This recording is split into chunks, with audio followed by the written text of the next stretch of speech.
Hey guys, it's Traders Nash speaking. So today I'm going to be analyzing Crash 300 with you guys and show you how we analyze it, how we take trades, and how we analyze from every time frame, starting from the 4-hour time frame down to the 15-minute time frame. So the first thing we do is looking at this chart. This is Crash 300. We are going to look for a trend. So it's either the market is in an uptrend or a downtrend. This is an uptrend. It's creating higher highs as it goes up, and this is a downtrend. The market will be creating lower lows as it goes down, right? So based on this, we are now looking for entries based on what we have just learned on how the market moves, right? So the first thing we will do here is look for our lower lows. As you can see, the market is currently in a downtrend. You can see that this is a downtrend.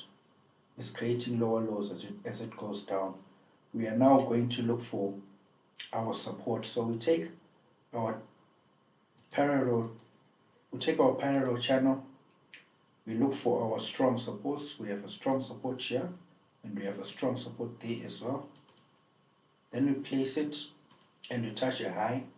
As you can see, now we have the overall view of the market. We know that the market is creating lower lows as it goes down and higher lows as it goes down.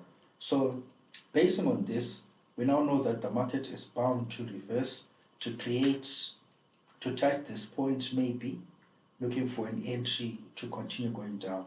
So based on this, what we'll do is we'll move on to a smaller time frame, and it will also help us analyze how the market will move. So the first thing I would do, if I'm still learning, I would change this and change it to lines so that we see the exact points. We can pinpoint the exact points and remove all the unnecessary market noise. So based on that, let me just switch it back real quick. Okay, based on that, we now have our lower highs and our lower lows. So what do we do now? Let's remove this.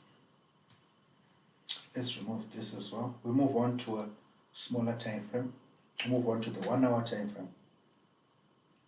Okay, as you can see, we are now in the 1-hour time frame. What we're doing is top-down analysis. So analyze the whole market structure from a deeper time frame to a lower time frame.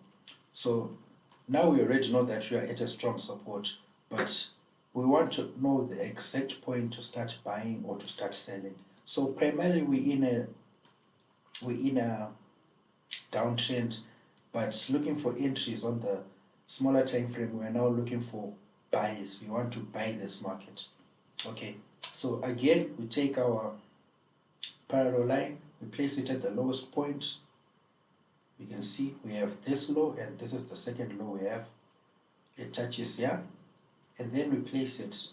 It's supposed to touch here, to touch the next high. So now we know that the market is bound to move from point A. This is point A to point B, point C, point D.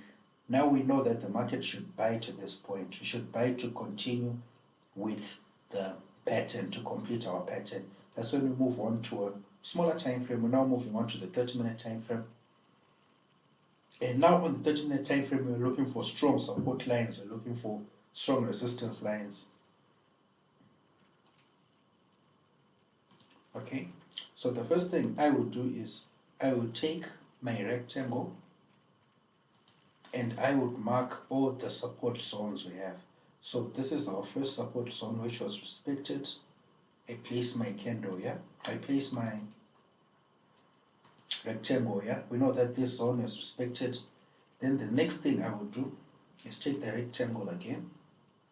I would place it on this point. As you can see, it was respected a couple of times and it just got respected again. Okay.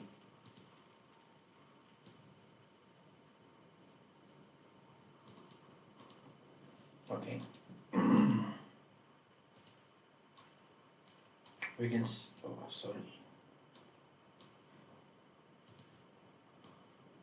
we can see that This point is a very strong resistance. It was respected a couple number of times, okay? With that, now all we have to do is wait for this channel to be broken. As you can see, it has been already broken with this candle, then it came down and then it tested on this zone right here.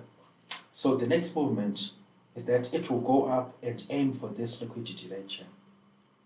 We take our zone, place it here. That will be our next take profit zone. Okay. Based on that, we now know that the market should come from this point to this point. But you know how crash and boom works. You know how it always comes with spikes. You know how the lot size is and everything about crash and boom. So what I would suggest you do is you use the geometry theory. So this distance it covered from from this low to that low should be covered again. Okay.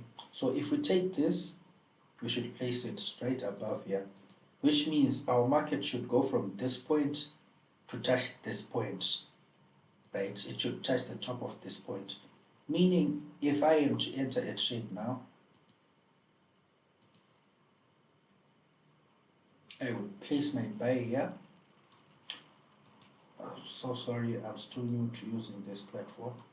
Okay, I'll place my stop loss here, and my first TP would be right above this point.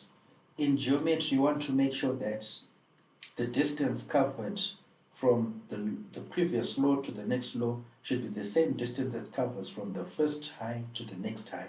So based on that, we put a bit of a tight stop loss. As you can see, we have a 1.5 risk to reward ratio, which is not bad.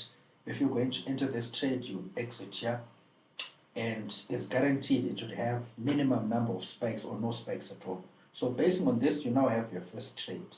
But now we want to catch long-term trades. Like we said, we want to take out this liquidity. So the next trade we will take is, our second trade would be right here. Okay. With the same entry,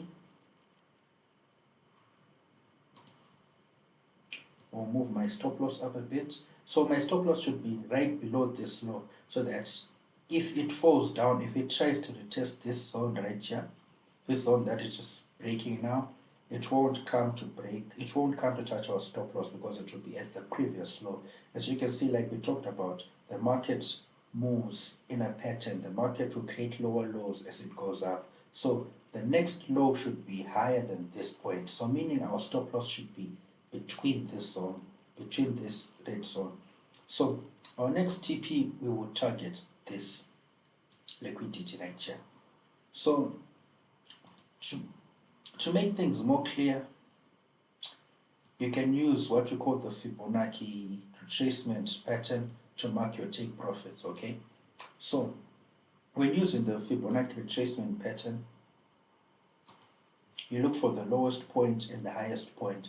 So in this case, our lowest point would be here and our highest point would be here. So this should be 100 and this should be 0.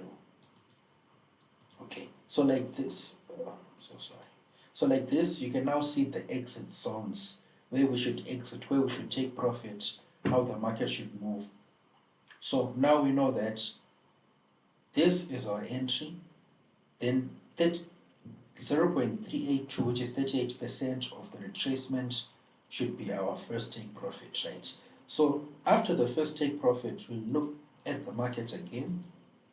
If it reaches this zone, when it reaches this zone, we wait for it to break above or break below the structure. So chances are that it would break above, but it would first make some funny movements. You know how the market works, you know how the market moves. So if the market is going to come, it's going to do something like this, and then retest this zone right here, and if it happens to break, it will break somewhere here, retest, and then keep going up. But in some cases, it might fall back down and continue going. So when it gets to this point, that's when we do our analysis again. we see if the market has managed to break the structure or if the market couldn't break the structure, so that we know if we are selling or if we are buying. So that was my Crash 300 analysis. Please subscribe so that you won't miss any analysis that I will send. So have a good day and let's wait for TP. See you at TP, guys.